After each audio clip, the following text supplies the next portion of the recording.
Syn hollywoodskej legendy Vala Kilmera, herca, ktorého si Slováci dobre pamätajú z filmov ako Top Gun či Batman navždy, sa dnes vydal vlastnou hereckou cestou a buduje si meno po svojom. Jack Kilmer, vysoký, nenápadný, s tichou energiou rebela, sa do povedomia dostal najmä filmom Ostrí chlapci, ktorý poznajú aj slovenskí diváci. Zahral si v ňom po boku Ryana Goslinga a Russella Crowe.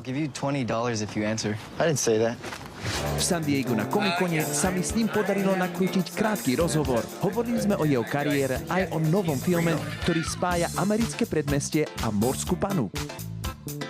Čím ťa zaujal nový film The Tower, že si ho zaradil do svojho hereckého portfólia? Tento projekt je pre mňa veľmi výnimočný. Je to jediný film, kde sa spája klasický americký príbeh z predmestia s fantasy prvkom morskej panny. Prišlo mi to ako veľmi originálny a zaujímavý nápad. Vo filme si zahra po boku Belle Thorne, ktorú si mladší diváci môžu pamätať z disneyovského seriálu Na parket. A tiež herca Kama Gigandeta, známeho ako Zaporáka zo série Sumrak.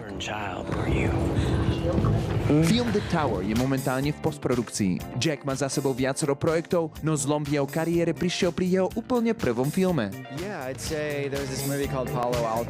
Určite film Palo Alto. Bol to môj úplne prvý film a pracovalo na ňom veľa mojich priateľov.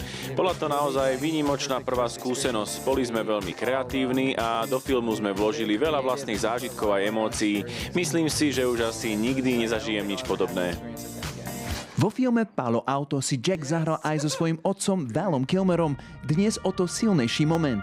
Val Kilmer zomrel 1. apríla v roku 2025 vo veku 65 rokov na následky zápalu plúc po rokoch boja s rakovinou hrdla. Hollywood tak prišiel o výraznú osobnosť a Jack o otca.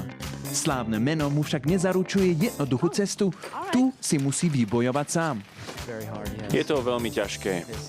Prečo? Vieš, dnes je to s nezávislým filmom náročné. Ale som veľmi vďačný za to, čo môžem robiť. Neberiem to ako samozrejmosť a užívam si samotný tvorivý proces. A jednoducho, je to tak, ako to je. Jack si od svojho otca odnesol jednu dôležitú hereckú radu, ktorá ho sprevádza dodnes. Nečakaj na správny moment. Nečakaj, kým bude všetko dokonalé. Ak chceš niečo robiť, urob to dnes. Začni hneď. Ďakujem za rozhovor a po slovensky, keď sa lúčime, hovoríme dovidenia. Dovidenia, we love you, Slovakia, yes. Ďakujem veľmi pekne. Môžeme si spraviť spoločnú fotku? Jasné. Práve Jack bol hlasom dokumentu Val, ktorý úprimne mapoval otcové vzostupy aj pády. Dnes tak pokračuje v rodinnom príbehu nie ako tieň slávneho mena, ale ako herec, ktorý si ide vlastnou cestou.